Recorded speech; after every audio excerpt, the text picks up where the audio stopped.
ಎಲ್ಲರಿಗೂ ನಮಸ್ಕಾರ.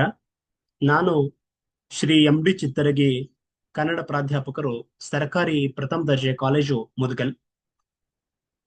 ಆದಿಕವಿ ಶ್ರೀ ಮಹರ್ಷಿ ವಾಲ್ಮೀಕಿ ವಿಶ್ವವಿದ್ಯಾಲಯ ರಾಯಚೂರು 2025-26ನೇ ಸಾಲಿನ LMS ತರಗತಿಗಳ ಅಡಿಯಲ್ಲಿ ಬಿಕಾಂ ಪ್ರಥಮ ಸೆಮಿಸ್ಟರ್ನ ಅವಶ್ಯಕ ಕನ್ನಡ ಪತ್ರಿಕೆಯಲ್ಲಿ ಕಾವ್ಯ ಭಾಗದಲ್ಲಿನ ಕುವೆಂಪುರವರ ಕವಿತೆಗಳ ಸರಣಿಯಲ್ಲಿ ಇಂದು ಮೂರನೆಯ ಕವಿತೆಯನ್ನ ನಾವು ಚರ್ಚೆಗೆ ತೆಗೆದುಕೊಳ್ತಾ ಇದ್ದೇವೆ.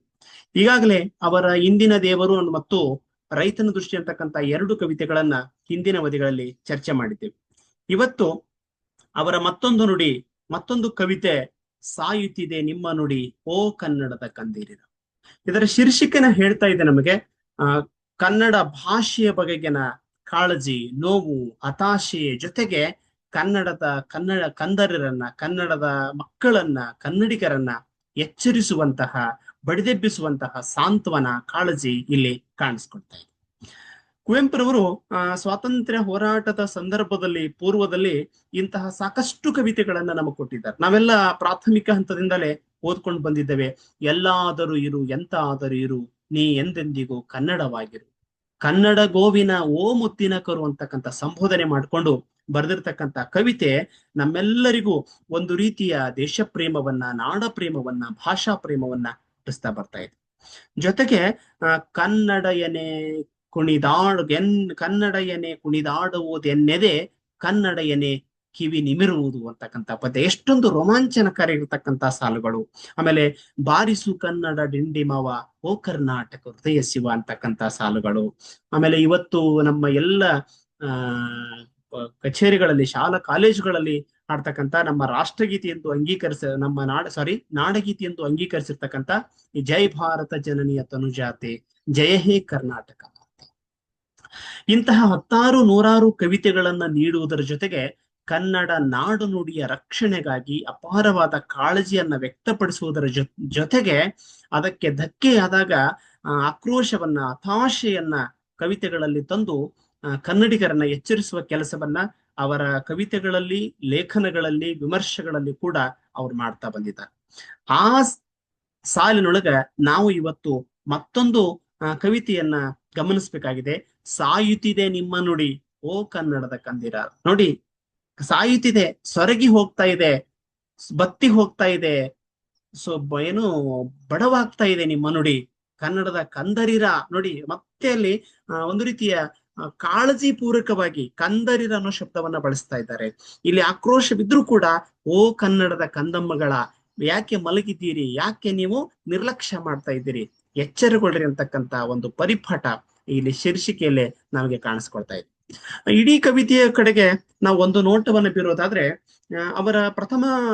ಅವರ ಕವಿತೆ ಸಂಕಲನಗಳಲ್ಲಿ ಕೋಗಿಲೆ ಮತ್ತು ಸೋವಿಯತ್ ರಷ್ಯಾ ಅಂತಕ್ಕಂಥ ಸಂಕಲನದಿಂದ ಈ ಕವಿತೆಯನ್ನ ನಾವು ಆಯ್ದುಕೊಂಡಿದ್ದೇವೆ. 9 ಚೌಪದಿಗಳಲ್ಲಿ, ಅಂದ್ರೆ 4 ಸಾಲಿನ ಪದ್ಯಗಳಲ್ಲಿ ನಿರೂಪಿತಗೊಂಡಿರ್ತಕ್ಕಂಥ ಸ್ವಲ್ಪ ದೀರ್ಘವಾಗಿರ್ತಕ್ಕಂಥ ಕವಿತೆ. ಇಡೀ ಕವಿತೆಯೊಳಗ ಕನ್ನಡದ ಬಗೆಗಿನ ಕಾಳಜಿ, ಪ್ರೇಮ, ಅಭಿಮಾನ ಇಲ್ಲಿ ತುಂಬಿಕೊಂಡು 9 ಚರಣಗಳಲ್ಲಿ ಇದು ಮಡುಗಟ್ಕೊಂಡು ಸಾಕ್ತಾ ಇದೆ. ಇಲ್ಲಿ ಬರುವಂತಕ್ಕಂಥ ಮುಖ್ಯವಾದ 2 ಸಂಗತಿಗಳಂದ್ರೆ, ಒಂದು, ಕನ್ನಡದ ಮೇಲೆ ಅನ್ಯ ಭಾಷೆಗಳ ಪ್ರಭಾವ, ಹಿಡಿತ ಹೇಗೆ ಬಿಗಿಗೊಳ್ತಾ ಇದೆ, ಪರಭಾಷಿಗರು ಅಥವಾ ಪರಭಾಷೆಗಳು ಕನ್ನಡದ ಸ್ಥಾನವನ್ನ ಹೇಗೆ ಅತಿಕ್ರಮಣ ಮಾಡ್ತಾ ಇದೀವಿ ಅನ್ನೋದು ಒಂದು ಧ್ವನಿ ಆದ್ರೆ, ಮತ್ತೊಂದು ಧ್ವನಿ ಸ್ವತಃ ಕನ್ನಡಿಗರೇ ಕನ್ನಡವನ್ನ ಹೇಗೆ ನಿರ್ಲಕ್ಷ್ಯ ಮಾಡ್ತಾ ಇದ್ದಾರೆ, ಪರಭಾಷಾ ವ್ಯಾಮೋಹಕ್ಕೆ ಒಳಗಾಗ್ತಾ ಇದ್ದಾರೆ. ಈ 2 ಸಂಗತಿಗಳಿಂದ ಕನ್ನಡ ಹೇಗೆ ಬಡವಾಗ್ತಾ ಇದೆ, ಸೊರಗ್ತಾ ಇದೆ, ಸಾಯ್ತಾ ಇದೆ ಅನ್ನೋದನ್ನ ತನ್ನ ನೋವುಗಳನ್ನ, ಹತಾಶೆಯನ್ನ ಕವಿ ವ್ಯಕ್ತಪಡಿಸ್ತಾ ಹೋಗ್ತಾ ಇದ್ದಾರೆ. ಕೊನೆಗೆ ಕನ್ನಡಿಗರನ್ನ ಬಡಿದೆಬ್ಬಿಸುವ, ಅವರನ್ನ ಸಿಂಹಗರ್ಜನೆ ಮಾಡ್ಲಿಕ್ಕೆ ಎಚ್ಚರಗೊಳಿಸುವ ಕೆಲಸವನ್ನು ಕೂಡ ಕವಿ ಮಾಡ್ತಾ ಸಾಕ್ತಾ ಇದ್ದಾನೆ. ಈ ದಿಸೆಯಲ್ಲಿ ಕನ್ನಡದ ಕವಿತೆಗಳಲ್ಲಿ ಒಂದು ಅತ್ಯಂತ ಮುಖ್ಯವಾಗಿರ್ತಕ್ಕಂಥ ಒಂದು ಕವಿತೆ ಸಾಯುತ್ತಿದೆ ನಿಮ್ಮ ನುಡಿ ಓ ಕನ್ನಡದ ಕಂದರಿರ ಅಂತಕ್ಕಂಥ ಕವಿತೆ. ಆ ಕವಿತೆಯ ಸಾಲುಗಳನ್ನ ಸುಮ್ಮನೆ ಅಲ್ಲಲ್ಲೇ ನಾವು ಮುಖ್ಯವಾದ ಕೆಲವು ಸಾಲುಗಳನ್ನ ಗಮನಿಸ್ತಾ ಸಾಗೋಣ. ಮೊದಲ ನುಡಿಯನ್ನ ನಾನು ವಾಚನ ಮಾಡ್ತೇನೆ, ಮುಂದೆ ಅಲ್ಲಲ್ಲಿ ನೋಡ್ತಾ ಸಾಗೋಣ. ಸಾಯುತ್ತಿದೆ ನಿಮ್ಮ ನುಡಿ ಓ ಕನ್ನಡದ ಕಂದರಿರ, ಹೊರನುಡಿಯ ಹೊರೆಯಿಂದ ಕುಸಿದು ಕುಗ್ಗಿ, ರಾಜನುಡಿಯಂದೊಂದು, ರಾಷ್ಟ್ರ ನುಡಿಯಂದೊಂದು, ದೇವನುಡಿಯಂದೊಂದು ಹತ್ತಿ ಜಗ್ಗಿ, ಇವತ್ತಿನ ಸಂದರ್ಭಕ್ಕೆ ನಾವು ಗಮನಿಸೋದಾದ್ರೆ ಇವತ್ತು ಈ ಭಾಷೆಗಳ ದೃಷ್ಟಿಯಿಂದ ಈ ದ್ವಿಭಾಷಾ ನೀತಿ, ತ್ರಿಭಾಷಾ ನೀತಿ, ಹಿಂದಿ ಭಾಷಾ ಹೇರಿಕೆ, ಹೀಗೆ ಹಲವಾರು ಸಂಘರ್ಷಗಳು ಪ್ರಸ್ತುತ ದಿನಮಾನಗಳಲ್ಲಿ ನಡೀತಕ್ಕಂತ ಈ ಸಂದರ್ಭದಲ್ಲಿ ಕುವೆಂಪುರವರ ಈ ಕವಿತೆ ಬಹಳ ಮುಖ್ಯವಾಗ್ತಾ ಇದೆ.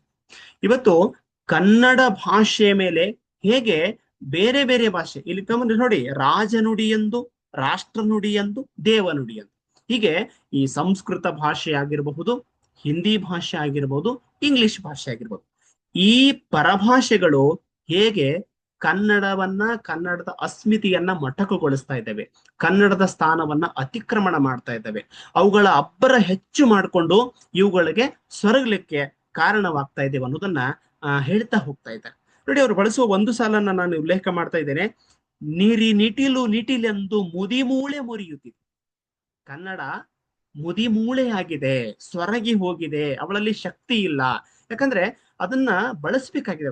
ಒಂದು ಭಾಷೆ ಜೀವಂತವಾಗಿರ್ಬೇಕಂದ್ರೆ ಅದನ್ನು ಬಳಸುವವರ ಪ್ರಮಾಣ ಹೆಚ್ಚಾಗಬೇಕು.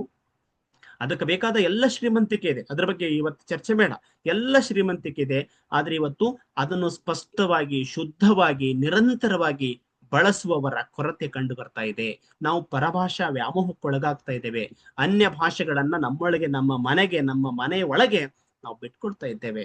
ಈ ಅತಿಕ್ರಮಣ ನಡೀತಾ ಇದೆಯಲ್ಲ, ಅದರ ಬಗ್ಗೆ ಕುವೆಂಪುರವರು ಬಹಳ ನೋವಿನಿಂದ ಈ ಸಾಲುಗಳನ್ನ ಬರಿತಾ ಇದ್ದಾರೆ. ನೋಡಿ, ಮೂಳೆಗಳು ಮುರಿದು ಹೋಗ್ತಾ ಇದ್ದೇವೆ ಅಂದ್ರೆ ತನ್ನ ಅಂಗಾಂಗಗಳನ್ನ ಕಳೆದುಕೊಳ್ಳುವ ಸ್ಥಿತಿಗೆ ಇಲ್ಲಿ ಕನ್ನಡ ನಾಡು ನುಡಿ ಬರ್ತಾ ಇದೆ. ನೋಡಿ, ಇನ್ನೊಂದು ಸಾಲನ್ನು ನಾನು ಉಲ್ಲೇಖ ಮಾಡ್ತಾ ಇದ್ದೇನೆ ಇಲ್ಲಿ. ಕೂಗಿಕೊಳ್ಳಲು ಕೂಡ ಬಲವಿಲ್ಲ ಮಕ್ಕಳೇ. ನೋಡಿ ಮಕ್ಕಳೇ, ನೋಡಿ, ಅವಳ ತಾಯಿ, ಕನ್ನಡ ತಾಯಿ ಹೇಳ್ತಾ ಇದ್ದಾಳೆ, ನನಗೆ ಕೂಗ್ಲಿಕ್ಕೂ ಈಗ ಬಲ ಇಲ್ಲ. ಯಾಕಂದ್ರೆ ನನ್ನ ಧ್ವನಿ ಕೇಳುವವರಿಲ್ಲ, ನನಗೆ ಕೇಳೋದಕ್ಕೆ ಅವಕಾಶ ಇಲ್ಲ. ಇವತ್ತೆಲ್ಲಂದ್ರಲ್ಲಿ ನಾವೆಲ್ಲ ಇತ್ತೀಚೆಗೆ ಗಮನಿಸ್ತಾ ಇದ್ದೇವೆ, ನಮ್ಮ ದೊಡ್ಡ ದೊಡ್ಡ ಮಹಾನಗರಗಳಲ್ಲಿ ಈ ಮಾರ್ಕೆಟ್ಗಳನ್ನ ಗಮನಿಸಿದರೆ ಸಾಕು, ಅಲ್ಲಿ ಕನ್ನಡದ ಅಕ್ಷರಗಳೇ ಸಿಗೋದು ಕಷ್ಟ ಆಗಿದೆ. ಇತ್ತೀಚೆಗೆ ಏನೇನೋ ಹೋರಾಟಗಳು ನಡೆದು ಸ್ವಲ್ಪ ಸ್ವಲ್ಪ ಬದಲಾವಣೆ ಆಗಿದೆ, ಅದೆಲ್ಲ ನಿಮಗೆ ಗೊತ್ತಿರುವಂತದ್ದು. ಜೊತೆಗೆ ಈ ಬ್ಯಾಂಕ್ಗಳಲ್ಲಿ ಅಥವಾ ಬೇರೆ ಬೇರೆ ಕಚೇರಿಗಳಲ್ಲಿ ಕನ್ನಡವೇ ಸಿಗದಂತ ಪರಿಸ್ಥಿತಿ ನಿರ್ಮಾಣವಾಗ್ತದೆ. ಇತ್ತೀಚೆಗೆ ಕರ್ನಾಟಕ ಸರ್ಕಾರ ಎಲ್ಲ ಆದೇಶಗಳು ಅಥವಾ ಎಲ್ಲಾ ಕಚೇರಿಯ ಪತ್ರ ವ್ಯವಹಾರಗಳು ಕನ್ನಡದಲ್ಲಿ ಇರ್ಬೇಕಂತ ಇತ್ತೀಚೆಗೆ ಆದೇಶ ಮಾಡಿದೆ. ಅದು ತುಂಬಾ ಅಭಿಮಾನದಿಂದ ಸ್ವಾಗತಿಸಬೇಕಾಗಿರ್ತಕ್ಕಂಥ ಸಂಗತಿ. ಆ ನಿಟ್ಟಿನಲ್ಲಿ ಕನ್ನಡ ಅಭಿವೃದ್ಧಿ ಪ್ರಾಧಿಕಾರ, ಕರ್ನಾಟಕ ರಕ್ಷಣಾ ವೇದಿಕೆ, ಹೀಗೆ ಹಲವಾರು ಸಂಘ ಸಂಸ್ಥೆಗಳು, ಸರ್ಕಾರೇತರ ಸಂಸ್ಥೆಗಳು ಕೆಲಸ ಮಾಡ್ತಾ ಇದ್ದಾವೆ. ಅದು ನಡಿಬೇಕಾಗಿದೆ. ಇಂತಹ ಕಾರ್ಯಗಳನ್ನ ನಡಿಲೇಬೇಕು. ಕೇವಲ ಹೋರಾಟಗಳು ಮಾತ್ರವಲ್ಲ, ಕನ್ನಡದ ಏನು 7-8 ಕೋಟಿ 9 ಕೋಟಿ ಜನಸಂಖ್ಯೆ ಇದ್ದೇವೆ, ನಾವೆಲ್ಲ ಅದನ್ನ ಶುದ್ಧವಾಗಿ, ಸ್ಪಷ್ಟವಾಗಿ ಬಳಸಬೇಕಿದೆ, ಪ್ರೀತಿಸಬೇಕಿದೆ. ನನ್ನ ಭಾಷೆಯನ್ನ, ಕನ್ನಡ ನನ್ನ ಭಾಷೆ, ಮಾತೃಭಾಷೆ, ಅದನ್ನ ಮಾತನಾಡ್ಲಿಕ್ಕೆ ನಮಗೆ ಯಾವ ಕೀಳರಿಮೆಗಳಾಗ್ಲಿ, ಹಿಂಜರಿಕೆ ಆಗಲಿ ಬರೋದು ಬೇಡ. ಅದನ್ನ ನಾವು ತುಂಬಾ ಅಭಿಮಾನದಿಂದ, ಪ್ರೀತಿಯಿಂದ, ಖುಷಿಯಿಂದ, ಅಷ್ಟೇ ಹೆಮ್ಮೆಯಿಂದ ಬಳಸಬೇಕಾದಂತಹ ಅನಿವಾರ್ಯತೆಯನ್ನ ನಾವಿಲ್ಲಿ ಮತ್ತೆ ಮತ್ತೆ ಒತ್ತಿ ಹೇಳೋ ಸ್ಥಿತಿಗೆ ಬಂದಿದೆ ಅನ್ನೋದು ಇಲ್ಲಿ ವಿಷಾದದ ಸಂಗತಿ. ಈ ಸಂದರ್ಭದಲ್ಲಿ ಅವರು ಹೇಳ್ತಾ ಇದ್ದಾರೆ, ಕೂಗಿಕೊಳ್ಳಲು ಕೂಡ ಬಲವಿಲ್ಲ ಮಕ್ಕಳೇ, ಬಾಯಿ ಮುಚ್ಚಿ ಹಿಡಿದಿಹರು ಕೆಲವರು ನುಗ್ಗಿ. ಬಾಯಿ ಮುಚ್ಚಿ ಹಿಡಿದು ಬಿಟ್ಟಿದಾರಂದ್ರೆ ಬೇರೆ ಭಾಷೆಗಳು ಬಂದಿದಾವ್. ಇವತ್ತು ನಮ್ಮ ಇಂಗ್ಲಿಷ್ ಮೀಡಿಯಂ ಶಾಲೆಗಳ ಪರಿಸ್ಥಿತಿ ಹೇಗಿದೆ, ನಾವಿವತ್ತು ಇಂಗ್ಲಿಷ್ ಮೀಡಿಯಂಗೂ ಕೂಡ ನಾವು ಹೆಚ್ಚಾಗಿ ಆ ಕಡೆ ವಾಲ್ತಾ ಇದ್ದೇವೆ. ಪರಭಾಷಾ ವ್ಯಾಮೋಹಕ್ಕೊಳಗಾಗ್ತಾ ಇದ್ದೇವೆ. ಇಂಗ್ಲಿಷ್ ಮೀಡಿಯಂಗೆ ಹೆಚ್ಚು ಅಂಟ್ಕೊಳ್ತಾ ಇದ್ದೇವೆ. ಕನ್ನಡ ಮೀಡಿಯಂ ಅನ್ನ ನಾವು ದೂರಕ್ಕೆ ತಳ್ತಾ ಇದ್ದೇವೆ. ಈ ನಿಟ್ಟಿನೊಳಗೆ ಕುವೆಂಪುರವರು ಅಂದೇ ಎಚ್ಚರಿಸ್ತಾ ಇದ್ದಾರೆ, ಅಂದಿನ ಸ್ಥಿತಿಗತಿಯನ್ನು ಹೇಳ್ತಾ ಇದ್ದಾರೆ. ಇವತ್ತು ಕುವೆಂಪುರವ್ರು ನೋಡಿದ್ರೆ ಇನ್ನು ಹೇಗ್ ಬರೀತಿದ್ರು ಏನೋ, ಇವತ್ತಿನ ಸ್ಥಿತಿ ಅದಕ್ಕಿಂತ ಮತ್ತಷ್ಟು ದುರ್ಲಭ. ನಾವು ನಮ್ಮ ರಾಜಧಾನಿ ಬೆಂಗಳೂರಿನಲ್ಲಿ ಹೋದ್ರೆ ಕೂಡ ಕನ್ನಡ ಸಿಗೋದು ಬಹಳ ಅಪರೂಪ. ಕನ್ನಡ ಬಂದ್ರೂ ಕೂಡ ಮಾತನಾಡಿದ್ರೆ ಎಲ್ಲೋ ನನ್ನ ಮರ್ಯಾದೆ ಹೋಗುತ್ತೆ ಅನ್ನೋ ಸ್ಥಿತಿಗತಿಯಲ್ಲಿ ಇರೋರನ್ನು ಕೂಡ ನಾವು ಕಾಣ್ತಾ ಇದ್ದೇವೆ. ನಮ್ಮ ಭಾಷೆಯನ್ನ ನಾವು ಮುಕ್ತವಾಗಿ ಬಳಸಲಿಕ್ಕೂ ಕೂಡ ಹಿಂಜರಿಕೆ ಬರ್ತಾ ಇದೆ. ಇಂಗ್ಲಿಷ್ ಬರಲ್ಲ ಅನ್ನೋದು ಕೂಡ ದೊಡ್ಡ ಹಿಂಜರಿಕೆಯಾಗಿ ಕಾಣಿಸ್ತಾ ಇದೆ. ವ್ಯವಹಾರಕ್ಕೆ, ಬದುಕಿಗೆ ಇಂಗ್ಲಿಷ್ ಬೇಕು, ಅದನ್ನು ಆ ನಿಟ್ಟಿನಲ್ಲಿ ವಿರೋಧ ಮಾಡೋದು ಬೇಡ. ಆದ್ರೆ ನಮ್ಮ ನಾಡನ್ನ, ನಮ್ಮ ಮಾತೃಭಾಷೆಯನ್ನ, ಈ ನೆಲದ ಅಸ್ಮಿತೆಯಾಗಿರ್ತಕ್ಕಂಥ ಮಾತೃಭಾಷೆಯನ್ನ ನಾವು ಯಾವುದೇ ಹಿಂಜರಿಕೆ, ಕೀಳರಿಮೆಗಳಿಲ್ಲದೆ ನಾವು ಬಹಳ ಹೆಮ್ಮೆಯಿಂದ, ರಾಜಾರೋಷವಾಗಿ ಬಳಸುವ ಮತ್ತು ಇತರರಿಗೂ ಪ್ರೇರೇಪಿಸುವ ಕೆಲಸವನ್ನ ಮಾಡಬೇಕಾಗಿದೆ ಅನ್ನೋದನ್ನ ಬಹಳ ಸ್ಪಷ್ಟವಾಗಿ ಇದು ಹೇಳ್ತಾ ಇದ್ದಾರೆ. ಯಾಕಂದ್ರೆ ನೋಡಿ, ಮೊಲೆವಾಲಿನೊಡಗೂಡಿ ಬಂದ ನುಡಿ ತಾಯಿ ನುಡಿ, ಹೌದಲ್ವಾ? ಮಾತೃಭಾಷೆ ನಾವು ಮೊದಲು ಕಲಿತಿದ್ದೆ ಅದನ್ನೇ. ನಮ್ಮ ತೊದಲು ನುಡಿಗಳು, ನಮ್ಮ ಮೊದಲ ನುಡಿಗಳು, ಮೊದಲ ಅಕ್ಷರಗಳು, ನಾವು ನೋಡಿದ್ದು, ಕೇಳಿದ್ದು, ಅನುಕರಣೆಯಿಂದ ಕಲ್ತಿರೋದು ಎಲ್ಲವೂ ಅದಕ್ಕೆ ಹೇಳ್ತಾನೆ ಕವಿ, ಮೊಲೆವಾಲಿನೊಡಗೂಡಿಂದ ಬಂದಿರತಕ್ಕಂಥದ್ದು. ಈ ಮಾತೃಭಾಷೆ ತಾಕತ್ತಿದು.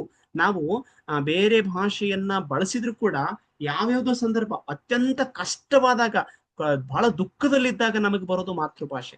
ಅತ್ಯಂತ ಸಂಕಷ್ಟದಲ್ಲಿದ್ದಾಗ, ಅತ್ಯಂತ ಸಿಟ್ಟು ಬಂದಾಗ ಕೂಡ ಮಾತೃಭಾಷೆನೇ ಬಂದ್ಬಿಡ್ತದೆ, ಸಹಜವಾಗಿ ಬರ್ತದೆ. ಯಾಕಂದ್ರೆ ನ್ಯಾಚುರಲ್ ಅದು, ಅದು ನಮಗೆ ರಕ್ತಗತವಾಗಿ ಬಂದಿರ್ತದೆ. ಮೊಲೆವಾಲಿನೊಂದಿಗೆ ಬಂದಿದೆ ಅಂದ್ರೆ ರಕ್ತಗತವಾಗಿ ಅದನ್ನೇ ನಾವು ಮೊದಲು ನೋಡಿದ್ದು, ಮೊದಲು ಕೇಳಿದ್ದು, ಮೊದಲು ಉಸಿರಾಡಿದ್ದು, ಈಗಲೂ ಕೂಡ ನಮ್ಮೊಳಗೆ ಅದು ತುಂಬಿಕೊಂಡಿದೆ. ನಾವು ಅದನ್ನ ಹಿಡಿತ ಮಾಡಿ ಬಚ್ಚಿಟ್ಟು ಬೇರೆ ಭಾಷೆಯನ್ನ ಹರ್ಕ ಬರ್ಕ ಅಂತೀವಲ್ಲ, ಆ ತರ ಮಾತಾಡ್ಲಿಕ್ಕೆ ಪ್ರಯತ್ನ ಪಡ್ತಾ ಇದೀವಿ. ಆ ದಿಸೆಯಲ್ಲಿ ನಾವು ಕನ್ನಡ ನಮ್ಮ ಮೊಲೆವಾಲಿನೊಂದಿಗೆ ಕೂಡಿ ಬಂದಿರತಕ್ಕಂತ ಮಾತು. ಅದಕ್ಕೆ ಒಂದು ಪದ್ಯಗಳನ್ನು, ಒಂದು ನುಡಿಯನ್ನು ಕೊಡ್ತಾರೆ ಕುವೆಂಪು. ಅದನ್ನು ಓದ್ತೇನೆ, ಗಮನಿಸಿ. ನಿಮ್ಮ ನಲ್ಲೆಯರೊಡನೆ ನಲ್ನುಡಿವ ನುಡಿವಂದು, ಕನ್ನಡವೇ ಕಲಿಸುವುದು ತುಟಿಗೆ ಬಂದು, ನುಡಿವಂದು ನಿಮ್ಮ ಮುದ್ದಿನ ಹಸುಳೆಗಳ ನೆತ್ತಿ, ಕನ್ನಡವೇ ನಿಮಗೀವುದೊಲವ ತಂದು. ಅಂದ್ರೆ ನಿಮ್ಮ ನಲ್ಲೆಯರ ಪಿಸು ಮಾತು ಅಥವಾ ಆ ಎಮೋಷನ್ಸ್ ಅಥವಾ ಪ್ರೀತಿಯಲ್ಲಿ ಮುಳುಗಿರುವಾಗ ಸಹಜವಾಗಿ, ಅದರ ಅರ್ಥ ಏನು, ನಮಗೆ ಸಹಜವಾಗಿ ಬರೋದು ಮಾತೃಭಾಷೆ. ಈ ಹಸುಳೆಗಳ ನೆತ್ತಿ ಆಡಿಸುವಾಗ, ಅದು ಹೇಳಿದ್ನಲ್ಲ ಆಗ್ಲೇ, ಸಿಟ್ಟು ಬಂದಾಗ, ಕೋಪ ಬಂದಾಗ, ಖುಷಿ ಆದಾಗ, ಸಂಭ್ರಮಿಸುವಾಗ, ನಾವು ಭಾವನೆಗಳೊಂದಿಗೆ ಆಟ ಆಡಾಗ ಸಹಜವಾಗಿ ಬರೋದು ಬೇರೆ. ಯಾಕಂದ್ರೆ ಸಹಜತೆಗಿರೋ ಅರ್ಥವೇ ಬೇರೆ. ನಾವು ಒತ್ತಾಯ ಪೂರ್ವಕವಾಗಿ, ಕೃತಕವಾಗಿ ಜೋಡಿಸಿ ಯಾರನ್ನು ಅರ್ಥ ಮಾಡಿಸ್ಲಿಕ್ಕೆ ಹೇಗೋ ಪ್ರಯತ್ನ ಪಡೋದೇ ಬೇರೆ, ಸಹಜವಾಗಿ ಬರೋದೇ ಬೇರೆ. ಹಾಗಾಗಿ ಅದು ಕನ್ನಡದ ತಾಕತ್ತು, ಕನ್ನಡದ ಶ್ರೀಮಂತಿಕೆ. ಆದ್ರೆ ದುರದೃಷ್ಟ ಇವತ್ತೇನಾಗಿದೆ ಅಂದ್ರೆ ಕನ್ನಡದ ಪರಿಸ್ಥಿತಿ ಮರುಕದ ಸ್ಥಿತಿಗೆ ಬರ್ತಾ ಇದೆ. ಅದಕ್ಕೆ ಆ ದುರವಸ್ಥೆಯ ಬಗ್ಗೆ ಕುವೆಂಪುರವರು ಕವಿ ಆತಂಕ ಪಡ್ತಾ ಇದ್ದಾರೆ, ವಿಷಾದ ಪಡ್ತಾ ಇದ್ದಾರೆ, ಸಂಕಟ ಪಡ್ತಾ ಇದ್ದಾರೆ, ನೋವು ಪಟ್ಕೊಂಡು ಹೇಳ್ತಾ ಇದ್ದಾರೆ. ಸಾಯುತ್ತಿದೆ ನಿಮ್ಮ ನುಡಿ ಓ ಕನ್ನಡದ ಕಂದರಿ, ಎಲ್ಲಿದ್ದೀರಪ್ಪ ಕನ್ನಡಿಗರೇ, ಎದ್ದು ಹೇಳ್ರಿ, ಎಚ್ಚರಗೊಳ್ರಿ, ನಿಮ್ಮ ಭಾಷೆ ಸತ್ತು ಹೋಗ್ತಾ ಇದೆ, ಅದನ್ನ ರಕ್ಷಣೆ ಮಾಡ್ಕೊಳ್ಳಿ ಅನ್ನುವಂತ ಸಂದೇಶವನ್ನ ಕೊಡ್ತಾ ಇದ್ದಾರೆ. ಅದಕ್ಕೆ ಕಿವಿ ಮಾತನ್ನು ಹೇಳ್ತಾ ಇದ್ದಾರೆ ನೋಡಿ, ಗಮನಿಸಿ. ಇರುವ ಅಲ್ಪ ಶಕ್ತಿಯನ್ನು, ಇರುವ ಅಲ್ಪ ದ್ರವ್ಯವನ್ನು ಪರಭಾಷೆ ಮೋಹಕ್ಕೆ ಚೆಲ್ಲಬೇಡಿ. ನಿಮಗಿದೆ ತಾಕತ್ತು, ನಿಮಗೆ ಶಕ್ತಿ ಇದೆ, ಅವಕಾಶನೂ ಇದೆ, ಅದನ್ನು ಬಳಸ್ಕೊಳ್ಳಿ. ಸ್ವಲ್ಪ ಶಕ್ತಿ ಇದ್ರು, ಯಾಕೆ ಅಂದ್ರೆ ಸ್ವಲ್ಪ ಶಕ್ತಿ ಅಂದ್ರೆ ಏನು, ನಾವು ಕನ್ನಡವನ್ನೇ ಮಾತಾಡ್ಬೇಕು, ಅನಿವಾರ್ಯವಿದ್ದಾಗ ಬೇರೆ ಕನ್ನಡವನ್ನೇ ಮಾತಾಡ್ಬೇಕು. ಅದು ಶುದ್ಧವಾಗಿ ಮಾತಾಡ್ಬೇಕು, ಸ್ಪಷ್ಟವಾಗಿ ಮಾತಾಡ್ಬೇಕು. ಇಲ್ಲಿ ಮಾತಿನೊಳಗ, ಬರಹದೊಳಗ ಭಾಷಾ ಶುದ್ಧತೆಯನ್ನ ನಾವು ಕಾಯ್ದುಕೊಳ್ಬೇಕು. ನಾವು ಮಾತಾಡೋ ಜೊತೆಗೆ ಬೇರೆಯವ್ರನ್ನು ಮಾತಾಡಿಸ್ಬೇಕು. ಈ ನಿಟ್ಟಿನಲ್ಲಿ ನಾವು ತಮಿಳಿಗರನ್ನ ಉದಾಹರಣೆ ಕೊಡ್ತಾ ಇದ್ದೇವೆ. ಹೇಗೆ ಅವರು ತಮ್ಮ ಭಾಷೆಗೆ, ಆ ರಾಜ್ಯದಲ್ಲಿ ಎಷ್ಟು ಒತ್ತು ಕೊಡ್ತಾರೆ, ಆ ಭಾಷಾ ಪ್ರೇಮವನ್ನ ನಾವು ತಮಿಳಿಯನ್ಸ್ ನೋಡಿನೇ ಕಲಿಬೇಕು ಅನ್ನೋದು. ಇತ್ತೀಚೆಗೆ ಮರಾಠಿಯಲ್ಲೂ ಕೂಡ ನಾವು ಈ ಕಳೆದ ವಾರದಿಂದ ನಾವು ಗಮನಿಸ್ತಾ ಇದ್ದೇವೆ. ಮಹಾರಾಷ್ಟ್ರದಲ್ಲೂ ಕೂಡ ಮರಾಠಿಗೆ ಹೇಗೆ ಅವರು ಪ್ರಾಧಾನ್ಯತೆ ಕೊಡೋದನ್ನ ಶುರು ಮಾಡ್ತಾ ಇದ್ದಾರೆ. ದಶಕಗಳ ವೈರತ್ವ ಒಂದಾಗ್ತಿದೆ ಅನ್ನೋದನ್ನು ಕೂಡ ನಾವು ಗಮನಿಸ್ತಾ ಇದ್ದೇವೆ. ಆ ನಿಟ್ಟಿನಲ್ಲಿ ನಾವು ಕನ್ನಡಿಗರು ಎಚ್ಚರಗೊಳ್ಳಬೇಕಾಗಿದೆ. ಈ ಕೇವಲ ಇಂತಹ ವೇದಿಕೆಗಳಲ್ಲಿ, ಭಾಷಣಗಳಲ್ಲಿ ಅಷ್ಟೇ ವೀರಾವೇಶದಿಂದ ಮಾತಾಡೋದಕ್ಕಿಂತ ನಾವು ಕನ್ನಡವನ್ನ ಶುದ್ಧವಾಗಿ, ಸ್ಪಷ್ಟವಾಗಿ ಎಲ್ಲಾ ಸಂದರ್ಭಗಳಲ್ಲಿ, ಹೆಚ್ಚಿನ ಸಂದರ್ಭಗಳಲ್ಲಿ ಮಾತನಾಡಬೇಕಾಗಿದೆ, ಬರಹ ಕೇಳಿಸ್ಬೇಕಾಗಿದೆ. ನಮ್ಮ ಸನ್ನಿವೇಶವನ್ನ ನಮ್ಮ ವ್ಯಾಪ್ತಿಗೊಳಪಡುವಂತಹ ಪ್ರದೇಶಗಳಲ್ಲಿ ನಾವು ಈ ನೆಲದ ಅಸ್ಮಿತೆಯ ಸಂಕೇತವಾಗಿರುವ ಮಾತೃಭಾಷೆಯನ್ನ ಬಳಸಬೇಕಾಗಿದೆ ಅಂತಕ್ಕಂಥ ಕಿವಿ ಮಾತನ್ನ ಕುವೆಂಪುರವರು ಹೇಳ್ತಾ ಇದ್ದಾರೆ. ಅದು ಸತ್ಯ ಕೂಡ. ಮತ್ತೆ ಪರಭಾಷಿಕರ ಮುಖವಾಡವನ್ನ ಕಳಚುವುದನ್ನು ಹೇಳ್ತಾ ಇದ್ದಾರೆ. ಆ ಒಂದು ನುಡಿಯನ್ನು ಓದ್ತೇನೆ, ಗಮನಿಸಿ. ಪರಕೀಯರೆಲ್ಲರ ಆಶೀರ್ವಾದ ಕರವೆತ್ತಿ ಹರಸುತ್ತ ಬರುವರೈ ಮೊದಲು ಮೊದಲು, ಕಡೆಗೆ ಅದುವೇ ಕುತ್ತಿಗೆಗೆ ಕರವಾಳವಾಗುವುದು, ನಮ್ಮ ನಾಲೆಗೆ ನಮಗೆ ಕೀಳು ತೊದಲು. ಪರಕೀಯರು ಹೇಗೆ ಬರ್ತಾರೆ, ಮೊದಲು ಬರ್ಬೇಕಾದ್ರೆ ಕೈ ಮುಕ್ಕೊಂಡು ಬರ್ತಾರೆ. ಈಗ ಬ್ರಿಟಿಷರು ಬಂದ್ರಲ್ವಾ ನಮ್ಮ ದೇಶಕ್ಕೆ, ತಕ್ಕಡಿ ಹಿಡ್ಕೊಂಡು ಬಂದ್ರು ಅಂತ ನಾವು ಹೇಳ್ತೇವೆ. ಬರುವಾಗ ಕೈ ಮುಕ್ಕೊಂಡು ಬರ್ತವೆ. ಬೇರೆ ಭಾಷೆಗಳು ಹಾಗೆ ಬರ್ತವೆ, ಕೈ ಮುಕ್ಕೊಂಡು ಬರ್ತವೆ. ಬಂದ ಮೇಲೆ ಮೊದಲು ಬರೋದು ಕೈ ಮುಕ್ಕೊಂಡು, ಆಮೇಲೆ ಬಂದು ನಮ್ಮ ಜುಟ್ಟನ್ನೇ ಅವು ಕೈಗೆ ಹಿಡ್ಕೊಂಡ್ಬಿಡ್ತವೆ. ಅದಕ್ಕೆ ಕೊನೆ ಸಾಲು ಬಳಸ್ತಾರೆ, ನಮ್ಮ ನಾಲೆಗೆ ನಮಗೆ ಕೀಳು ತೊದರು. ಇವತ್ತು ದೊಡ್ಡ ನಗರಗಳಲ್ಲಿ, ದೊಡ್ಡ ದೊಡ್ಡ ITBT ಸಂಸ್ಥೆಗಳಲ್ಲಿ ಕನ್ನಡ ಬರೋದೇ ಇಲ್ಲ. ಮೊದ್ಲೇದ್ದು ಬಂದ್ರು ಕೂಡ ಕೆಲವರು ಮಾತಾಡೋದಿಲ್ಲ, ಕೀಳರಿಮೆ ಬರ್ತಾ ಇದೆ. ಕನ್ನಡ ಮಾತಾಡ್ಬಿಟ್ರೆ ಎಲ್ಲೂ ನನ್ನನ್ನು ಇವರು ಹೇಗೆ ಇದನ್ ಮಾಡ್ತಾರೆ, ನನ್ನನ್ನು ಡಿಫೈನ್ ಮಾಡ್ಕೊಳ್ಳೋಕೆ ಕಷ್ಟ ಆಗುತ್ತೇನೋ, ನನ್ನ ಇಮೇಜ್ ಹಾಳಾಗುತ್ತೆ ಅನ್ನೋ ಸ್ಥಿತಿಗತಿಯನ್ನ ನಾವು ಮಾಧ್ಯಮಗಳಲ್ಲಿ ಅಲ್ಲೆಲ್ಲಿ ಗಮನಿಸ್ತಾ ಇದ್ದೀವಿ. ಅಥವಾ ಕೆಲವರು ಅನ್ಯ ಭಾಷಿಗರು ಆರ್ಭಟ ಶುರುವಾಗ್ತಾ ಇದೆ. ಯಾಕೆ ನಾನು ಹಿಂದಿನೇ ಮಾತಾಡ್ತೇನೆ, ನಾನು ಇಂಗ್ಲಿಷೇ ಮಾತಾಡ್ತೇನೆ, ಕನ್ನಡ ಬರೋದಿಲ್ಲ ಅನ್ನೋದನ್ನ ಈ ಬ್ಯಾಂಕಿಂಗ್ ಉದ್ಯೋಗಗಳಲ್ಲಿ, ಈ ರೈಲ್ವೆ ಉದ್ಯೋಗಗಳಲ್ಲಿ ನಾವು ಬೇರೆ ಬೇರೆ ಅವಾಂತರಗಳಾಗೋದನ್ನು ಕೂಡ ಗಮನಿಸ್ತಾ ಇದ್ದೇವೆ. ಇಲ್ಲಿ ನಮ್ಮ ಭಾಷೆಯನ್ನ ನಾವು ಉಳಿಸ್ಕೊಳ್ಬೇಕಂದ್ರೆ ಅನ್ಯ ಭಾಷೆಗಳಿಗಿಂತ ನಮ್ಮ ಭಾಷೆಗೆ ಹೆಚ್ಚು ಮಹತ್ವವನ್ನ ಕೊಡಬೇಕಾಗಿದೆ. ಇರುವ ಅಲ್ಪ ಶಕ್ತಿಯನ್ನ ಅವಕಾಶಗಳನ್ನ ಕನ್ನಡಕ್ಕೆ ನಾವು ಬಳಸಬೇಕಾಗಿದೆ. ಪರಭಾಷಾ ವ್ಯಾಮೋಹದಿಂದ ನಾವು ಮುಕ್ತರಾಗಬೇಕಾಗಿದೆ. ಭಾಷೆಯನ್ನ ಕಲಿಯುವುದು ಬೇರೆ, ಅದಕ್ಕೆ ವ್ಯಾಮೋಹಗೊಳಗಾಗೋದು ಬೇರೆ. ನಾವು ವ್ಯಾಮೋಹಕ್ಕೊಳಗಾಗ್ತಾ ಇದೆ. ಇವತ್ತು ನಮಗೆ ಇಂಗ್ಲಿಷ್ ವ್ಯಾಮೋಹ ಹೆಚ್ಚಾಗ್ತಾ ಇದೆ. ಇನ್ನು ಸಣ್ಣ ಈಗ ಮಕ್ಕಳನ್ನ ನಾವು ಶಾಲೆಗೆ ಸೇರಿಸೋದನ್ನೇ ಬಹಳ ಮುಖ್ಯ ಎಕ್ಸಾಂಪಲ್ ಆಗಿ ತೆಗೆದುಕೊಂಡ್ರೆ, ಇಂಗ್ಲಿಷ್ ಮೀಡಿಯಂ ಶಾಲೆಗಳಲ್ಲಿ ಪ್ರತಿ ಸಂದರ್ಭಗಳು, ಕನ್ನಡ ಶಾಲೆಗಳು ಪ್ರತಿ ವರ್ಷ ಮುಚ್ಚುವಂತಹ, ಮಕ್ಕಳಲ್ಲದೆ ಮುಚ್ಚುವಂತಹ ಸಂದರ್ಭಕ್ಕೆ ಅಥವಾ ಎಷ್ಟೋ ಶಾಲೆಗಳು ಮುಚ್ಚಿ ಹೋಗಿರುವ ಸಂದರ್ಭಗಳು ನಾವು ಕಾಣ್ತಾ ಇದ್ದೇವೆ. ಹಾಗೆ ಪ್ರತಿ ವರ್ಷ ಈ ಇಂಗ್ಲಿಷ್ ಮೀಡಿಯಂ ಶಾಲೆಗಳು ಎಷ್ಟೊಂದು ಹುಟ್ಟುಕೊಳ್ತಾ ಇದ್ದೇವೆ. ಲಕ್ಷಾಂತರ ಫೀಸ್ ಕೊಟ್ಟು ನಾವು ಸೇರಿಸುವಂತ ಪರಿಪಾಠಕ್ಕೆ ನಾವು ಬಿದ್ದಿದ್ದೇವೆ. ಈ ವ್ಯಾಮೋಹವನ್ನ ಕಡಿದು ಉಳಿಸಬೇಕಾಗಿದೆ. ಕನ್ನಡವನ್ನ, ಕನ್ನಡದ ಶ್ರೀಮಂತಿಕೆಯನ್ನ, ಕನ್ನಡದ ತಾಕತ್ತನ್ನ ನಾವು ಮುಂದಕ್ಕೆ ತೆಗೆದುಕೊಂಡು ಹೋಗ್ಬೇಕಾಗಿದೆ. ಆ ನಿಟ್ಟಿನಲ್ಲಿ ಕುವೆಂಪುರವರು ಅಂದೇ ಬರಿತಾ ಇದ್ದಾರೆ, ಛೇಡಿಸ್ತಾ ಇದ್ದಾರೆ, ಅವರು ಬೈತಾ ಇದ್ದಾರೆ, ಕನ್ನಡಿಗರ ಮೇಲೆ ಆಕ್ರೋಶ ಬರ್ತಾ ಇದೆ. ನೋಡಿ, ಮುಂದಿನ ಒಂದು ಸಾಲನ್ನ ನಾನು ಉಲ್ಲೇಖ ಮಾಡ್ತಾ ಇದ್ದೇನೆ. ನಿಮ್ಮ ನುಡಿ ನಿಮ್ಮ ಗಂಡಸುತನಕ್ಕೆ ಹಿರಿಸಾಕ್ಷಿ. ಇದು ಹೆಮ್ಮೆಯ ಸಂಕೇತ, ಅಸ್ಮಿತೆಯ ಸಂಕೇತ, ಅಭಿಮಾನದ ಸಂಕೇತ. ನನ್ನ ಭಾಷೆಯನ್ನ ನಾನು ಅತ್ಯಂತ ಹೆಮ್ಮೆಯಿಂದ ಬಳಸ್ತೇನೆ, ಅಭಿಮಾನದಿಂದ ಬಳಸ್ತೇನೆ. ಅದ್ರ ಬಗ್ಗೆ ಕೀಳರಿಮೆ ಬೇಡ. ನಿನ್ನ ಗಂಡಸುತನಕ್ಕೆ ಸಾಕ್ಷಿ, ನಿನ್ನ ಆತ್ಮಸಾಕ್ಷಿ ಅದು, ನಿನ್ನ ಅಂತಃಶಕ್ತಿ ಅದು, ನಿನ್ನ ಮೊಲೆವಾಲಿನಿಂದ ಬಂದಿರತಕ್ಕಂಥದ್ದು. ಆ ಬಿ ಎಂ ಶ್ರೀ ಅವರ ಕಾಣಿಕೆ ಪದ್ಯ ಈಗ ನೆನಪಾಗ್ತಾ ಇದೆ ಅಲ್ವಾ? ಮೊದಲ ತಾಯ ಹಾಲು ಕುಡಿದು ಲಲ್ಲೆಯಿಂದ ತೊದಲುಡು ಗೆಳೆಯರೊಡನೆ ಕಳೆದು ಬಂದ ಮಾತದಾವುದು, ಅವಳ ತೊಡಿಗೆ ಇವಳಿಗಿಟ್ಟು ಇವಳ ತೊಡಿಗೆ ಅವಳಿಗಿಟ್ಟು ನೋಡ ಬಯಸಿದೆ ಆಡ ಬಯಸಿದೆ ಅಂತ ಬರೀತಾರಲ್ವಾ? ಹಾಗೆ ಇಂಗ್ಲಿಷ್ ಭಾಷೆನೋ ಇನ್ನೊಂದು ಭಾಷೆನೋ ಚೆನ್ನಾಗಿದೆ, ಶ್ರೀಮಂತವಾಗಿದೆ, ಸರಿ ಒಪ್ಕೊಳ್ಳೋಣ ಅನ್ಕೊಳ್ಳಿ. ಅದನ್ನೇ ನಾವು ಕನ್ನಡಕ್ಕೆ ತಂದು ಬಳಸೋಣ. ಆ ಶ್ರೀಮಂತಿಕೆಯನ್ನ ಕನ್ನಡದಲ್ಲಿ ನೋಡೋಣ. ನಮ್ಮ ಭಾಷೆ ನಾವು ಖುಷಿಯಿಂದ ಬಳಸೋಣ. ಯಾಕೆ ನಮ್ಮ ಭಾಷೆಯ ಬಗ್ಗೆ ನಮಗೆ ಕೀಳರಿಮೆ ಬರ್ತಾ ಇದೆ? ನೋಡಿ ನೋಡಿ, ನಮ್ಮ ನಾಲಿಗೆ ನಮಗೆ ಕೀಳುತ್ತದಲು ಅನ್ನೋ ಸಾಲನ್ನ ಗಮನಿಸಿದ್ವಲ್ಲ, ಯಾಕೆ ಆ ಕೀಳರಿಮೆ ಬರ್ತಾ ಇದೆ? ಕನ್ನಡ ಮಾತಾಡಿದ ಅಥವಾ ಇಂಗ್ಲಿಷ್ ಬರಲ್ಲ ಅಂದ್ರೆ, ಇಂಗ್ಲಿಷ್ ನಮಗೆ ಭಾಷೆ ಗೊತ್ತಿಲ್ಲ ಅಂದ ಕಾರಣಕ್ಕೆ ನಾವ್ ಹೇಗೆ ಸಣ್ಣವರಾಗ್ತೇವೆ? ಅದನ್ನ ನೀವು ವಿದ್ಯಾರ್ಥಿಗಳಾದರೂ ತುಂಬಾ ಸೂಕ್ಷ್ಮವಾಗಿ ಗಂಭೀರವಾಗಿ ಗಮನಿಸ್ಬೇಕು. ಭಾಷೆ ಬಿಡಿ, ಈಗ ಇಂಗ್ಲಿಷ್ ಮಾತಾಡೋ ಈ ಗೋವಾ ರಾಜ್ಯಕ್ಕೆ ಹೋದ್ರೆ ಅಲ್ಲಿ ಭಿಕ್ಷೆ ಬಿಡೋನು ಕೂಡ ಇಂಗ್ಲಿಷ್ ಅಲ್ಲೇ ಬೇಡ್ತಾನೆ. ಹಾಗಂತ ಅವನು ಗ್ರೇಟ್ ಅಂತ ಅನ್ಕೊಂಡ್ರೆ ನಮ್ಮ ಮನಸ್ಥಿತಿ ಹೇಗಿದೆ? ಆ ಭಾಷೆ, ಅಲ್ಲಿ ಮಾತೃಭಾಷೆನ ಅವ್ರು ಕಲ್ಕೊಂಡಿರ್ತಾರೆ, ಸಹಜವಾಗಿ ಮಾತಾಡ್ತಾರೆ. ಇಂಗ್ಲಿಷ್ ಮಾತಾಡ್ಸಕ್ಕೆ ನಾವು ಬೆರಗಾಗುವಂತ ಅವಶ್ಯಕತೆ ಏನಿದೆ? ಅದಕ್ಕೆ ನನ್ನ ಭಾಷೆಯನ್ನ, ಈ ನೆಲದ ಭಾಷೆಯನ್ನ, ಕನ್ನಡವನ್ನ ನಾನು ಹೆಮ್ಮೆಯಿಂದ, ಅಭಿಮಾನದಿಂದ, ಸಂಭ್ರಮದಿಂದ ಮಾತಾಡೋಣ, ಸಂಭ್ರಮಿಸೋಣ. ಅದು ಹೇಗೆ? ವ್ಯಾಕರಣಬದ್ಧವಾಗಿ, ಶುದ್ಧವಾಗಿ, ಸ್ವಚ್ಛವಾಗಿ, ಸ್ಪಷ್ಟವಾಗಿ, ಯಾವ ಕೀಳರಿಮೆಗಳಿಂದ ಬಳಸಬೇಕಾಗಿದೆ. ಅದಕ್ಕೆ ಹೇಳ್ತಾರೆ ನೋಡಿ, ನಿಮ್ಮ ನುಡಿ ನಿಮ್ಮ ಗಂಡಸುತನಕ್ಕೆ ಹಿರಿಸಾಕ್ಷಿ. ಗೆಲವಿದ್ದರದಕ್ಕೆ ನಿಮಗಿಹುದು ಶಕ್ತಿ. ಅದು ಗೆಲುವಿದ್ರೆ ನಿಮಗೆ ಶಕ್ತಿ, ಅದಕ್ಕೆ ಬಲ ಇಲ್ಲ, ಅದೇ ಮುದಿ ಮೂಳೆಯಾಗಿದೆ, ನಿರ್ನಿಟಿಲಂತೂ ಮುರಿದು ಹೋಗ್ತಾ ಇದೆ, ಮಾತನಾಡ್ಲಿಕ್ಕೆ ಧ್ವನಿ ಇಲ್ದಂಗಾಗಿದೆ ಅಂದ್ರೆ ನೀವು ಹೇಗೆ ಬೆಳಿತಿದ್ದೀರಿ? ಆ ನಿಟ್ಟಿನೊಳಗ ನೀವು ಬೆಳಿಬೇಕಾಗಿದೆ. ನಿಮ್ಮನ್ನು ನೀವು ಮೇಲೆ ತರಬೇಕಾಗಿದೆ. ಈ ಭಾಷೆಯನ್ನ, ಈ ನಾಡನ್ನ, ಈ ನೆಲದ ಶಕ್ತಿಯನ್ನ ಮುಂದಕ್ಕೆ ತರಬೇಕಾದ್ರೆ ನೀನು ಖಂಡಿತವಾಗೂ ಈ ಭಾಷೆಯನ್ನ ಶ್ರೀಮಂತಗೊಳಿಸ್ಬೇಕಂದ್ರೆ ಭಾಷೆಯನ್ನ ಬಳಸಬೇಕಾಗಿದೆ. ನೋಡಿ, ಮುಂದಿನ ಸಾಲ ಗಮನಿಸ್ಬೇಕು. ನುಡಿ ಮಡಿದರೆಲ್ಲರೂ ಮೂಕ ಜಂತುಗಳಂತೆ ಬಾಲವಲ್ಲಾಡಿಪುದೇ ಪರಮ ಭಕ್ತಿ.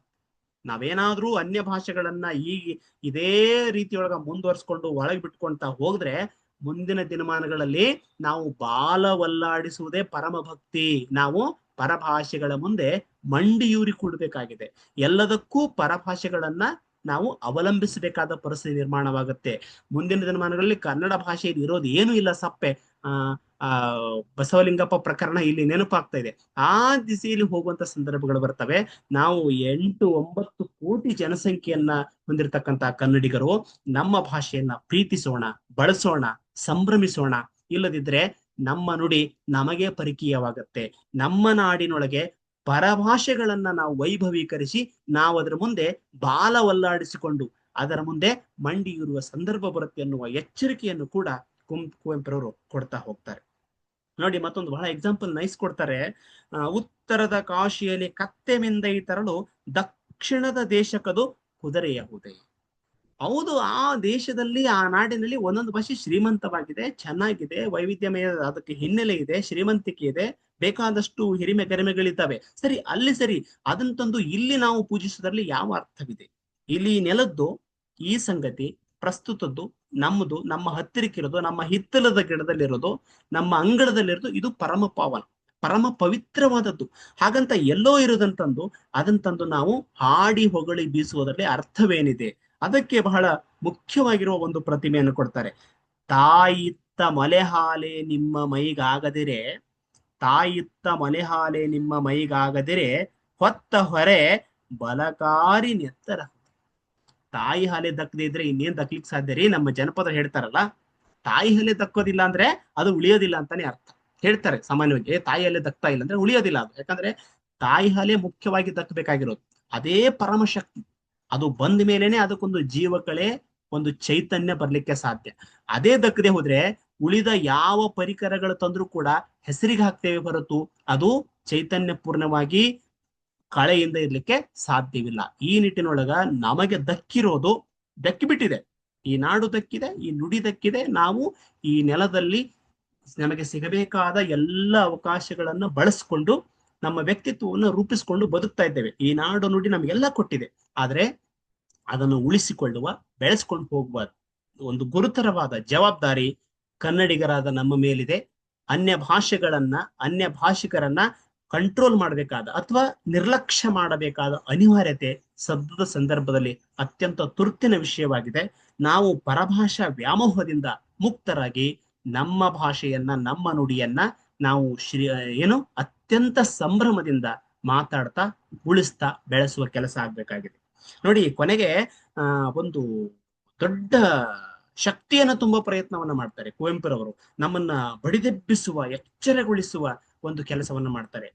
ಕಣ್ತೆರೆಯಿರೇಳಿ, ಕಣ್ತೆರೀರಿ, ಮಲಗ್ಬಿಟ್ಟಿದ್ದೀರಿ, ಕಾಣ್ತಾ ಇಲ್ಲ ನಿಮಗಿದೆಲ್ಲ, ಕಣ್ತೆರೆಯಿರೇಳಿ ಓ ಕನ್ನಡದ ಮಕ್ಕಳಿರ, ಗರ್ಜಿಸುವುದನ್ನು ಕಲಿತು ಸಿಂಹವಾಗಿ. ಸಿಂಹವಾಗ್ರಿ ನೀವು, ನಾಯಿನರಿ ಕತ್ತೆಗಳಾಗ್ಬಿಡ್ರಿ, ಸಿಂಹದಂತೆ ಗರ್ಜಿಸರಿ. ನನ್ನ ಭಾಷೆ ನನ್ನ ತಾಕತ್ತು, ಕನ್ನಡ ನನ್ನ ಹೆಮ್ಮೆ. ಕನ್ನಡಕ್ಕಾಗಿ ನೀವು ಗರ್ಜನೆ ಮಾಡಲೇಬೇಕು.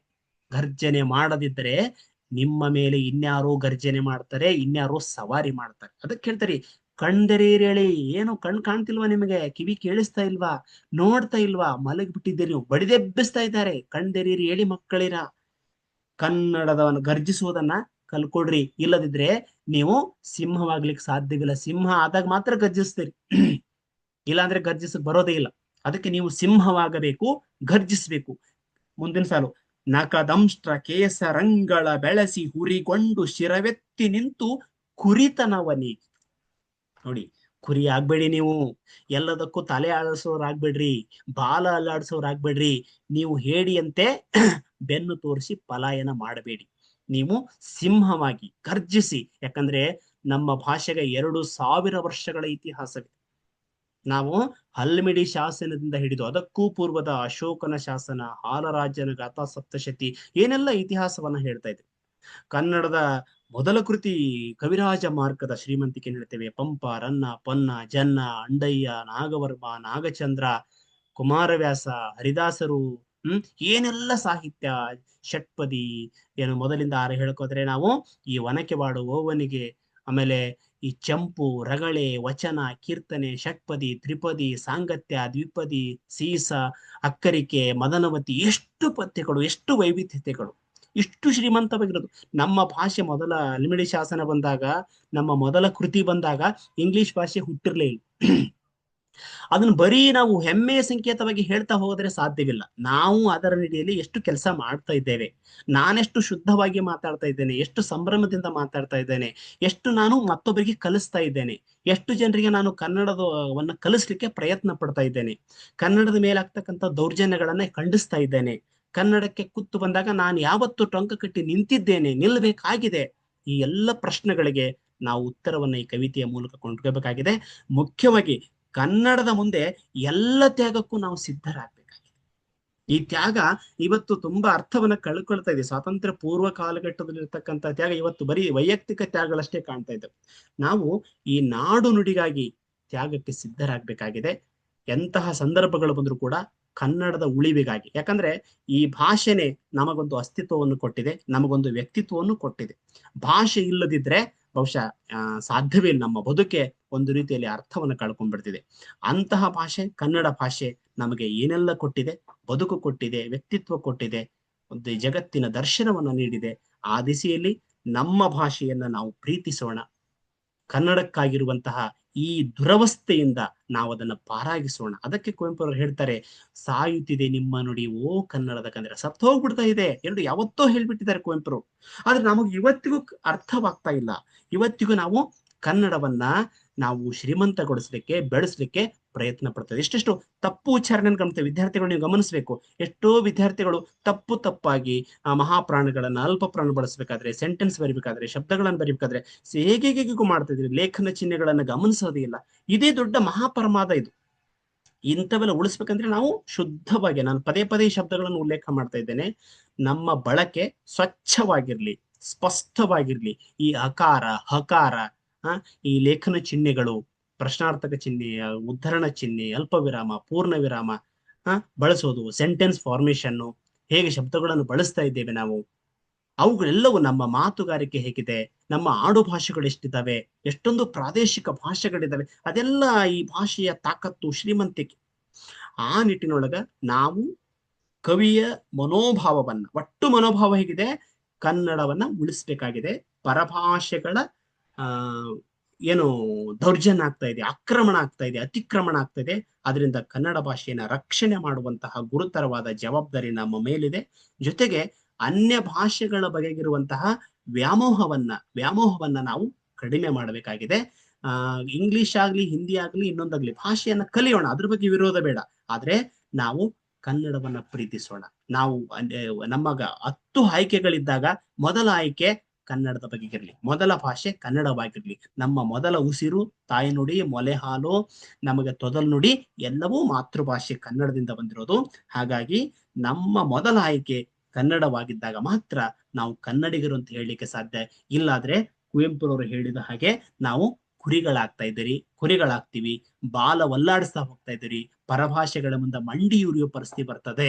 ಆ ದಿಸೆಯೊಳಗ ನಮ್ಮೆಲ್ಲರ ಮೇಲೆ, ಕನ್ನಡಿಗರ ಮೇಲೆ ಕುವೆಂಪುರವರು ಒಂದು ದೊಡ್ಡ ಜವಾಬ್ದಾರಿಯನ್ನ ಕೊಡ್ತಾ ಇದ್ದಾರೆ, ಎಚ್ಚರಿಸ್ತಾ ಇದ್ದಾರೆ, ಗಂಡಸುತನಕ್ಕೆ ಸಾಕ್ಷಿ ಹಾಕ್ತಾ ಇದ್ದಾರೆ. ನಮ್ಮನ್ನು ಕನ್ನಡ ಭಾಷೆ, ನಾಡು, ನುಡಿಗ ರಕ್ಷಣೆಗಾಗಿ ಟೊಂಕ ಕಟ್ಟಿ ನಿಲ್ಲಬೇಕಾದಂತಹ ಗುರುತರ ಜವಾಬ್ದಾರಿಯೊಂದಿಗೆ ಕವಿತೆ ಮುಕ್ತಾಯವಾಗುತ್ತೆ. ಈ ಕವಿತೆ ಇವತ್ತಿಗೆ ಕೊನೆಯಲ್ಲ, ಇದು ಮತ್ತೆ ಮತ್ತೆ ಮತ್ತೆ ಪ್ರಸ್ತುತವಾಗ್ತಾನೆ ಸಾಗುತ್ತೆ. ಪ್ರಸ್ತುತ ಸಂದರ್ಭಗಳಲ್ಲಿ ನಾವು ಎಲ್ಲವನ್ನ ಗಮನಿಸಿದಾಗ ಇವತ್ತಿಗೂ ದೊಡ್ಡ ದೊಡ್ಡ ನಗರಗಳಲ್ಲಿ ಮಾತ್ರವಲ್ಲ, ಸಣ್ಣ ಪುಟ್ಟ ನಗರಗಳಲ್ಲೂ ಕೂಡ ಇವತ್ತು ಕನ್ನಡ ಅಷ್ಟು ಇಷ್ಟು ಮಾಯವಾಗ್ತಾ ಇದೆ. ಪರಭಾಷಿಗರನ್ನ ನಾವು ಮುಕ್ತವಾಗಿ ಬರಮಾಡಿಕೊಂಡಿದ್ದೇವೆ. ಎಲ್ಲ ನಮ್ಮ ಊರುಗಳನ್ನೇ ಗಮನಿಸಿ, ನಮ್ಮ ಊರುಗಳ ಮಾರ್ಕೆಟ್ಗಳಲ್ಲಿ ಕೂಡ ನಾವು ಎಲ್ಲ ಬೇರೆ ಬೇರೆ ಭಾಷಿಗರು ಬಂದು ಇಲ್ಲೆಲ್ಲ ಅತಿಕ್ರಮಿಸಿ ಬಿಟ್ಟಿದ್ದಾರೆ. ನಾವು ಅವರಿಗೆ ಕನ್ನಡ ಕಲಿಸೋದಿಲ್ಲ, ನಾವೇ ಅವರ ಭಾಷೆಯಲ್ಲಿ ಮಾತಾಡಕ್ ಹೋಗ್ತಾ ಇದ್ದೇವೆ. ಇದು ಬಹುಶಃ ಈ ಕುರಿತನಕ್ಕೆ ಒಂದು ಸಾಕ್ಷಿ ಅಂತ ನಾನು ಭಾವಿಸ್ತಾ ಇದ್ದೇನೆ. ನಮಗೆ ಹಿಂದಿ ಬರಲ್ಲ ಚೆನ್ನಾಗಿ ಅನ್ಕೊಂಡ್ರೆ, ಇಂಗ್ಲಿಷ್ ಬರಲ್ಲ ಚೆನ್ನಾಗಿ ಅಂದ್ರೂ ಕೂಡ ಹರ್ಕ ಬರ್ಕ ಮಾತುಗಳಲ್ಲಿ ಹೋಗಿ ಅವ್ರ ಭಾಷೆಯಲ್ಲಿ ಮಾತನಾಡ್ಲಿಕ್ಕೆ ಪ್ರಯತ್ನ ಪಡ್ತಾ ಇದ್ದೀವಲ್ಲ, ಇದು ಒಂದು ದೊಡ್ಡ ಸೋಲು ನಮ್ದು. ನಾವು ಅವ್ರು ಬಂದಿದ್ದಾರಲ್ಲ ಸರಿ, ಅವರಿಗೆ ನಾವು ಕನ್ನಡವನ್ನ ಕಲಿಸೋಣ. ನಾವೆಲ್ಲ ಗ್ರಾಹಕರು ಅವರ ಅಂಗಡಿಗಳಿಗೆ ಹೋದಾಗ, ಅವರ ಬೇರೆ ಬೇರೆ ಗ್ರಾಹಕರಾಗಿ ಹೋದಾಗ ನಾವೆಲ್ಲರೂ ಕನ್ನಡವನ್ನ ಮಾತಾಡಿದ್ರೆ ಸಹಜವಾಗಿ ಅವರು ಕನ್ನಡ ಕಲ್ಕೊಂಡ್ಬಿಡ್ತಾರೆ. ಈಗ ಬ್ಯಾಂಕ್ ಉದ್ಯೋಗಿ ಬಂದವರಿಗೆ ನಾವು ಓದೋ ಗ್ರಾಹಕರು ಪ್ರತಿನಿತ್ಯ 100,000 ಜನ ಹೋಗ್ತೇವೆ. ಓದೋರೆಲ್ಲರೂ ಕಡ್ಡಾಯವಾಗಿ ಕನ್ನಡ ಮಾತಾಡಿದ್ರೆ ಆ ಮನುಷ್ಯ 3 ತಿಂಗಳಲ್ಲಿ 6 ತಿಂಗಳಲ್ಲಿ ಕನ್ನಡ ಕಲ್ಕೊಂಡ್ಬಿಡ್ತಾನೆ. ಬಟ್ ನಾವು ಮಾಡೋ ತಪ್ಪೇನು, ನಮಗೂ ಬೇರೆ ಭಾಷೆ ಬರುತ್ತೆ ಅನ್ನುವಂತಹ ಒಂದು ಏನು ಪ್ರತಿಷ್ಠೆ ಅಥವಾ ದಿಮಾಕನ್ನ ತೋರಿಸ್ಲಿಕ್ಕೆ ಹೋಗ್ತಾ ಇದೀವಲ್ಲ, ಇದು ದೊಡ್ಡ ಸೋಲು.